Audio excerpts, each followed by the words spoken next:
Hello everyone, তো কেমন আছো তোমরা সবাই? আশা করি সবাই খুব ভালো আছো, সুস্থ আছো, আর আমিও খুব ভালো আছি। তো সকালবেলা ঘুম থেকে উঠেই ঘরের যা বাসি কাজ ছিল সেইগুলো আগে সেরে ফেলেছি। ঘরগুলো একটু পরিষ্কার টরিষ্কার করে ঘর মুছলাম, আর বাইরে কিছু কাজ ছিল, জামা কাপড় কয়েকটা ধোয়া ছিল, সেইগুলো করে ফেলেছি। আর ঘরে যে এত ধুলো হয় কী আর বলবো, প্রত্যেকটা মানে জিনিসের উপরে ধুলো। তো যাই হোক, প্রত্যেক দিনই মোছা তো সম্ভব হয় না, মোটামুটি একদিন পর একদিন একটু মুছে দিই যাতে একটুখানি জিনিসগুলো ভালোও থাকে। তো এদিকে মোটামুটি আমার সকালের কাজগুলো হয়ে গেছে। আর এদিকে মা রান্না করছে তোমার লাউ ঘন্ট, আলু ভাজা, আর ডাল, মুগের ডালে দেবে হচ্ছে লাউ। তো গাছেরই লাউ। তো এদিকে মা সব কিছু গুছিয়ে দিয়েছি মাকে আগে আমি, তো মা রান্না বসিয়ে দিয়েছে। এদিকে মুগের ডালটা আগে বসিয়ে দিয়েছে। আজকে আমি রান্না করছি না, মাই রান্না করবে। তো আমি ঘরের কিছু কাজ ছিল, সেই কাজগুলো একটু করে নেব। তো তাড়াতাড়ি করে আমি ঘরের সব কাজবাজ গুছিয়ে চান করে ঘরে এসে একটু তোমার কয়েকটা জামা কাপড় ছিল সেইগুলো একটু ভাঁজ টাজ করে টুকটাক করে চলে গেছি পুজো করতে।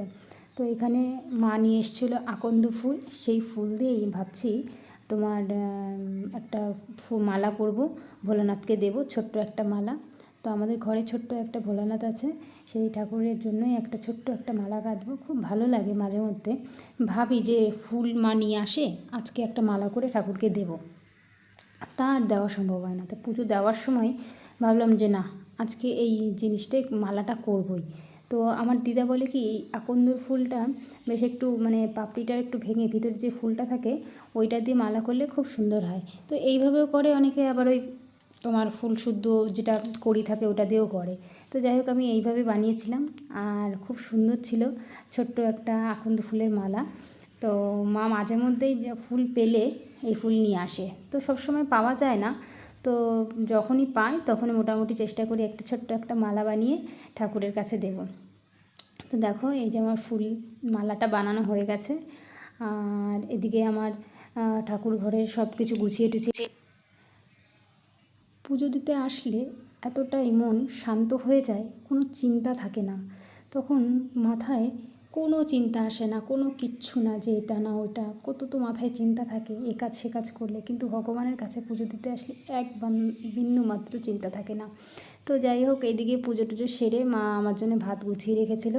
তো এই যে নিরামিষ তরকারি আজকে রান্না করেছে, আলু ভাজা আর লাউ ঘন্ট, আর এদিকে ডাল আর এক টুকরো তোমার লেবু। তো এটা দিয়েই আমি খেলাম। সকালে খেতে খেতে প্রায় বেজে গেছিলো 11টা, 11:30, কাজ বাজ সারতে সারতে। তো এদিকে মা দুজনেরই খাওয়া দাওয়া হয়ে গেছে, তারপরে আর কাজ বাজ সেরকম ছিল না। তো আমি চলে এসেছিলাম আমার জায়ের বাড়িতে, তো আমার পাশেই আর কি। তো এদিকে এসে দেখছি ও পুজো দিচ্ছে, আর আমি একটু বাইরে বসেছিলাম, বেশ হাওয়া হচ্ছিল। তো যাই হোক বন্ধুরা, ভিডিওটা এই পর্যন্তই শেষ করব। তোমাদের যদি ভিডিওটা ভালো লাগে অবশ্যই একটা লাইক, শেয়ার, কমেন্ট করো। আর আমি নেক্সট দিন তোমাদের সঙ্গে আরেকটা রান্নার রেসিপি শেয়ার করব।